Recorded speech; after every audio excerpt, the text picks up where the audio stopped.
啪嗒啪嗒，大四的天气就这么随心所欲，明明太阳笑眯眯的一天，硬是在黄昏下了一场小雨。每一滴都是脑子里曾经浸过的水。Y 酒店的客房圆形床上，软糯舒适的鹅绒被身形匀称的二人粗暴压在身下，凹陷出可怜的形态。空气中弥漫着干红醇厚酸涩的味道，着实不能算太好闻。魏无羡本来就只是借着酒劲浅眠，这会刚刚恢复了神智，被窗外的啪嗒雨声吵得忍不住睁开了沉重的眼皮。一睁眼就看到一个轮廓分明的下颚，鼻息立刻灌满了呛着干红酸涩的檀香味。这味道让魏无羡心神一颤，他试着用手臂撑起上半身，发现自己被另一双手臂紧紧环在一个人的胸膛里。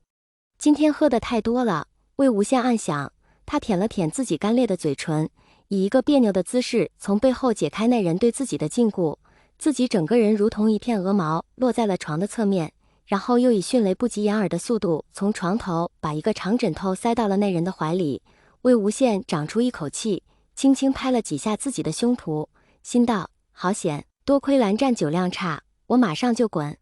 魏马上就滚，生怕蓝忘机醒过来，刚习惯性地迈出自己的大长腿，想快速逃离现场，却被一步摇的天青色旗袍差点绊了个跟头，还好他眼疾手快扶住床边。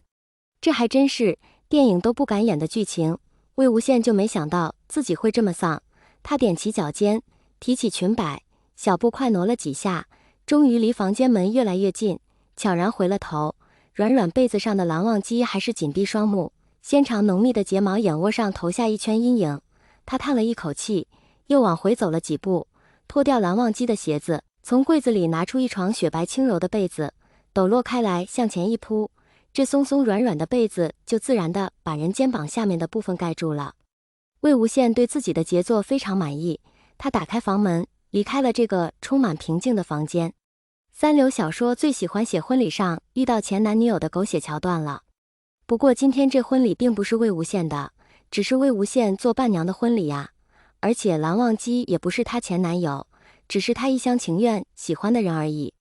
这比三流小说狗血多了。魏无羡从随身手包里掏出手机，靠在电梯旁的墙上长出了一口气，发现距离今天见到蓝忘机已经过去了3个小时了，手机上有30多个未接来电，还未待细看，一个电话就被他随手接了起来。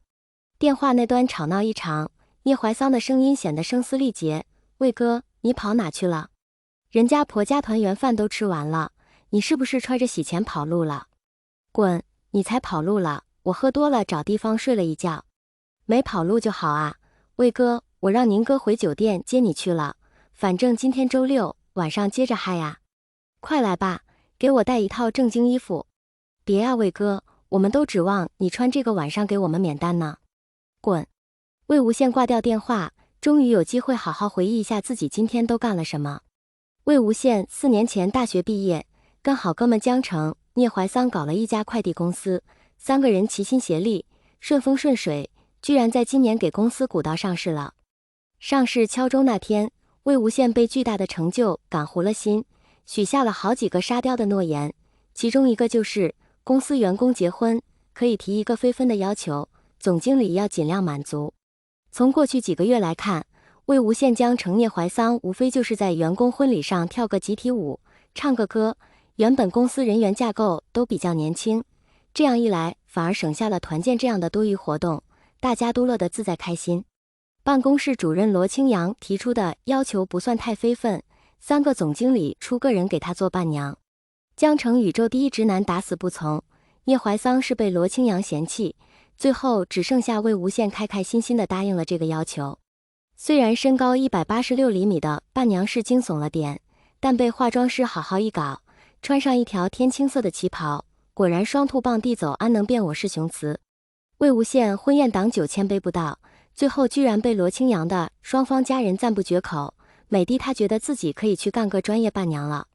乐极生悲，往往就是这样。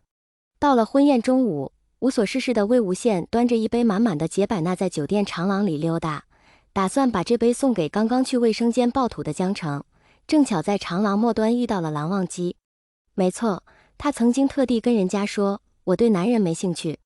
然后时隔8年，她化着一个跟新娘妆差不多的伴娘妆，穿了一件天青色一步摇小旗袍，还端着一杯红酒，一副要给来宾敬酒的模样。好死不死，蓝忘机今天的西服也是天青色的，这格外挑人的颜色把多年未见的故人映衬得端庄如玉。魏无羡心跳如肋骨，蓝忘机脸上一副被人抛弃了的寡淡无感，看不出任何情绪波动的表情。于是他弯了弯嘴角，不自觉地把婚宴上喝下的所有酒水在心里发酵开来，举起手里那一大杯解百纳，道：“好久不见呐，蓝湛，你也来参加婚礼吗？要不要喝一杯？”